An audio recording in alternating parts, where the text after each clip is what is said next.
ಕೇಂದ್ರ ಸರ್ಕಾರ ಬೇಕಾಬಿಟ್ಟಿಯಾಗಿ ಪೆಟ್ರೋಲ್ ಮತ್ತು ಡೀಸೆಲ್ ಮೇಲಿನ ಸುಂಕವನ್ನು ಹೆಚ್ಚಿಸುತ್ತಾ ಬರುತ್ತಿದೆ.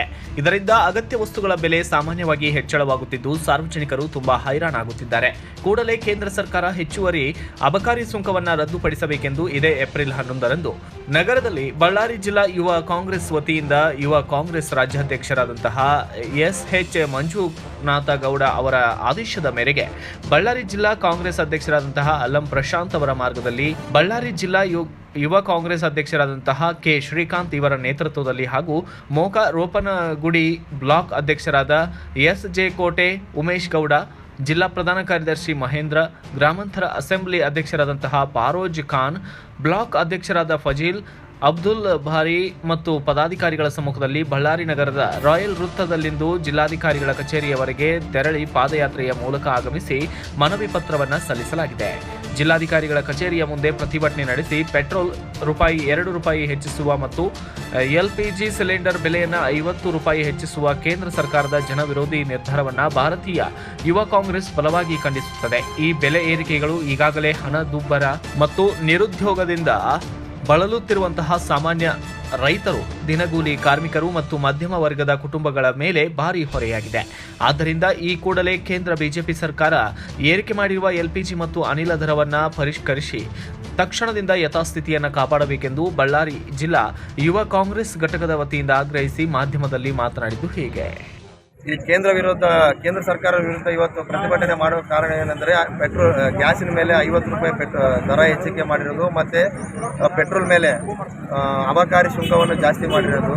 ಇವತ್ತು ಪೆಟ್ರೋಲ್ ಕಚ್ಚಾ ತೈಲದ ಮೇಲೆ 30% ಕಡಿಮೆ ಆದ್ರೂ ಪೆಟ್ರೋಲ್ ಬೆಲೆ ಕಡಿಮೆ ಆಗ್ತಾ ಇಲ್ಲ. 2013ರಲ್ಲಿ ₹60 ಇದ್ದಿದ್ದ ಪೆಟ್ರೋಲ್ ಬೆಲೆಗೆ ಬಿಜೆಪಿ ಸರ್ಕಾರ ದೇಶಾದ್ಯಂತ ಹೋರಾಟ ಮಾಡಿದ ಎಲ್ಲ ಮಹಿಳಾ ಘಟಕ ಮತ್ತು ಬಿಜೆಪಿ ಎಲ್ಲ ಲೀಡರ್ಗಳು ದೇಶಾದ್ಯಂತ ಸ್ಟ್ರೈಕ್ ಮಾಡಿದ್ರು. ಆದರೆ ಇವತ್ತು ಅದೇ ಕೇಂದ್ರ ಸರ್ಕಾರ ಬಂದಿದೆ. ಕಳೆದ 10 ವರ್ಷಗಳ ಮೇಲೆ ಇದ್ದಾಗ ಅದೇ ಇನ್ನೂ ಜಾಸ್ತಿನೇ ಮಾಡ್ತಾ ಬರ್ತಾ ಇದ್ದಾರಾಗಲಿ ಪೆಟ್ರೋಲ್ ಬೆಲೆ. ಇವತ್ತಿನವರೆಗೆ ಪೆಟ್ರೋಲ್ ಬೆಲೆ ಮತ್ತು LPG ಗ್ಯಾಸ್ ಬೆಲೆ, ಅಡುಗೆ ಬೆಲೆ ಮೇಲೆ ಕಡಿಮೆ ಮಾಡ್ತಿಲ್ಲ. ಕೇಂದ್ರ ಸರ್ಕಾರ ಚುನಾವಣೆಗಳ ಮುಗಿದ ನಂತರ ಬಡ ಜನರ ಮೇಲೆ ಲೂಟಿ ಮಾಡೋ ಕಾರ್ಯಕ್ರಮ ಚಾಲೂ ಮಾಡ್ತಾರೆ.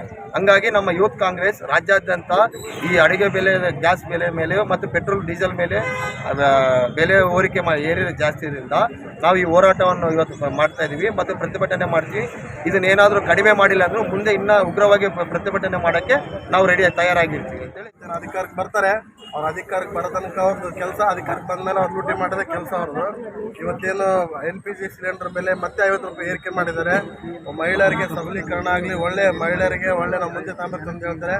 ಮಹಿಳೆಯರಿಗೆ ಸಿಲಿಂಡರ್ ಬೆಲೆ ಜಾಸ್ತಿ ಮಾಡಿ ಅವ್ರನ್ನ ಮತ್ತೆ ಕೆಳಗೆ ತುಳಿಯುವಂಥ ಕೆಲಸ ಕೇಂದ್ರ ಸರ್ಕಾರ ಮಾಡ್ತಾ ಇದೆ.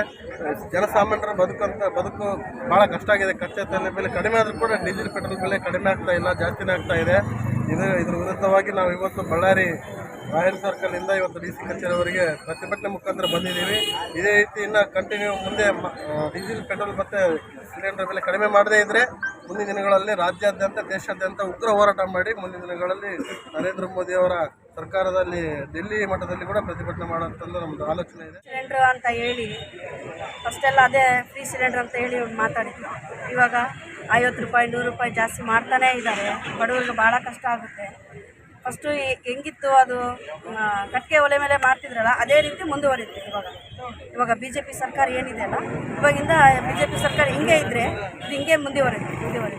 ಸತತವಾಗಿ 10 ವರ್ಷಗಳಿಂದ BJP ಸರ್ಕಾರ ಸುಳ್ಳು ಭರವಸೆಗಳನ್ನು ಕೊಡ್ಕೊಳ್ತಾ ಜನಗಳನ್ನು ಮೋಸ ಮಾಡ್ತಾ ನಾವೆಲ್ಲ ದೇಶನ ಅಭಿವೃದ್ಧಿ ಮಾಡ್ತೀವಿ ಅಂತ ಇದ್ದಾರಾಗಲಿ ಯಾವುದೇ ಥರದಂಥ ದೇಶ ಅಭಿವೃದ್ಧಿ ಆಗ್ತಾ ಇಲ್ಲ. ದೇಶ ದಿವಾಳಿ ಆಗ್ತಾ ಇದೆ. ಬೆಲೆ ಏರಿಕೆ ಮೋದಿ ನೋಡಿ ಓಟ್ ಹಾಕ್ರಂತಾರ. ಅವ್ರ ಕೆಲಸ ಅವರು ಬೆಲೆ ಏರಿಕೆ ಮಾಡ್ತಾನೆ ಇದ್ದಾರೆ. ಇವತ್ತು ಪೆಟ್ರೋಲ್ ಬೆಲೆ ₹108 ಹೋಗಿದೆ. ಏನಪ್ಪ ಡೀಸೆಲ್ ಬೆಲೆ ₹95 ಆಗಿದೆ. ಇದ್ರ ವಿಚಾರವಾಗಿ ಯಾರು ಧ್ವನಿ ಎತ್ತುತ್ತಾ ಇಲ್ಲ. ಸಿದ್ದರಾಮಯ್ಯ ಸರ್ಕಾರ ರಾಜ್ಯದಲ್ಲಿ ಬಡವರಿಗೆ ₹2,000 ಹೆಣ್ಮಕ್ಳಿಗೆ ಬಸ್ ಫ್ರೀ ಆಗಿಬಿಡ್ತಕ್ಕಂಥ ಅದ್ರ ಬಗ್ಗೆ ಅದನ್ನು ಕೊಡ್ತಾ ಇದೆ. ಅದರಿಂದ ದೇಶ ದಿವಾಳಿ ಆಗ್ತಾ ಇದೆ ಅಂತಾರ. ದೇಶ ದಿವಾಳಿ ಆಗ್ತಾ ಇದೆ, ಬಡವರಿಗೆ ಕೊಟ್ಟರೆ ದೇಶ ದಿವಾಳಿ ಆಗ್ತಾ ಇಲ್ಲ. ಅಲ್ಲಿ ನೀವು ಸೆಂಟ್ರಲಲ್ಲಿ ಮಾಡ್ತಕ್ಕಂಥ ಬೆಲೆ ಏರಿಕೆ ಇವತ್ತು ಬಂಗಾರದ ರೇಟು ₹93,000 ಹೋಗಿದೆ. ಡೀಸೆಲ್ ರೇಟ್ ₹108 ಹೋಗಿದೆ. ₹95 ಡೀಸೆಲ್ ರೇಟ್ ಇದೆ. ನಿಮ್ಮ ಕಣ್ಣಲ್ಲಿ ದೊಡ್ಡ ಕಲ್ಲುಗಳೇ ಬಿದ್ದಾವೆ, ಅವು ನೀವು ತಕ್ಕೊಳ್ತಾ ಇಲ್ಲ. ಇಲ್ಲಿ ರಾಜ್ಯ ಸರ್ಕಾರದಲ್ಲಿ ಇರ್ತಕ್ಕಂಥ ಸಣ್ಣ ಸಣ್ಣ ಹಳ್ಳಿಗಳು ತೆಗೆದು ಬರ್ತಾ ಇದ್ದೀರಿ. ನೀವು ಫಸ್ಟ್ ನಿಮ್ಮದು ನೀವು ನೋಡ್ಕೊಳ್ರಿ. ಸೆಂಟ್ರಲಲ್ಲಿ ಇವತ್ತು GDP ಎಷ್ಟಾಗಿದೆ, ಇವತ್ತು ರೂಪಾಯಿ ಬೆಲೆ ಎಷ್ಟಿದೆ, ಇದೆಲ್ಲ ನೀವು ತಿಳ್ಕೊಂಡು ನೀವು ರಾಜ್ಯದಲ್ಲಿ ಇರ್ತಕ್ಕಂಥ ರಾಜ್ಯದ BJP ನಾಯಕರು ಕಾಂಗ್ರೆಸ್ ನಾಯಕರನ್ನ ನೀವು ಬೆಳ್ಳೆತ್ತು ತೋರಿಸ್ಬೇಕಂತ ಹೇಳ್ತಾರೆ. ಯಾಕಂದ್ರೆ ನಿಮ್ಮಲ್ಲೇ ನೀವು ಸರಿಗಿಲ್ಲ. ನೀವು ಕೇಂದ್ರ ಸರ್ಕಾರದಲ್ಲಿ ಮಾಡ್ತಕ್ಕಂಥ ಅನ್ಯಾಯನ ಇಡೀ ದೇಶನ ಹಾಳಾಗೋಗ್ತಾ ಇದೆ. ಆ ಹಾಳಾಗೋಗ್ತಿರೋ ದೇಶನ ನೀವು ಕಾಪಾಡ್ತಾ ಇಲ್ಲ. 1770 ಹಿಂದಕ್ಕೆ ಹೋಗಿ ನೀವು ಇವನು ಯಾವ ಸನಾತನ ಧರ್ಮದನ, ಇಲ್ಲಾಂದ್ರೆ ಇವನು ನಮ್ಮ ಹಿಂದುವ, ಮುಸ್ಲಿಮ, ಕ್ರಿಸ್ತು ಅಂತ ಅಲ್ಲೇದ್ರಿ ನೀವು. ಚೈನಾ 2070ಕ್ಕೆ ಹೋಗಿ ದೇಶ ಡೆವಲಪ್ಮೆಂಟ್ ಆಗಿದೆ. ಭಾರತ ದೇಶ ಇವತ್ತು ಇನ್ನು ಒಂದು 5 ವರ್ಷ ಹೋದ್ರೆ ಪ್ರತಿಯೊಬ್ಬರು ಭಿಕ್ಷೆ ಬೇಡುವಂತ ಪರಿಸ್ಥಿತಿ ದೇಶದಲ್ಲಿ ಬರ್ತಾ ಇದೆ. ಫಸ್ಟ್ ನೀವು ಇದ್ರ ಬಗ್ಗೆ ಧ್ವನಿ ಎತ್ತಿಕೊಡ್ರಿ. ನರೇಂದ್ರ ಮೋದಿ ಅವರೇ, ನೀವು ಹೇಳ್ತಕ್ಕಂಥ ಸುಳ್ಳು ಭರವಸೆಗಳನ್ನ ಈಗಲಾದ್ರೂ ಮುಚ್ಚಿಕೊಡ್ರಿ. ಯಾರು ಕೇಳಕ ರೆಡಿ ಇಲ್ಲ. ದೇಶ ವಿರೋಧಿಗಳು ನೀವು ಎಲ್ಲ ಯುವಕರು ಇವಾಗ ಅರಿವಾಗ್ತಾ ಇದೆ. ನೀವು ಹೇಳ್ತಕ್ಕಂಥದ್ದೆಲ್ಲ ಸುಳ್ಳು.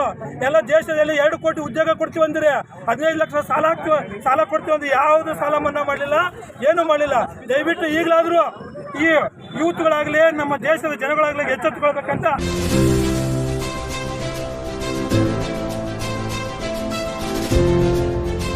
ಇದು ಸೂರ್ಯ ನ್ಯೂಸ್ ಕನ್ನಡ.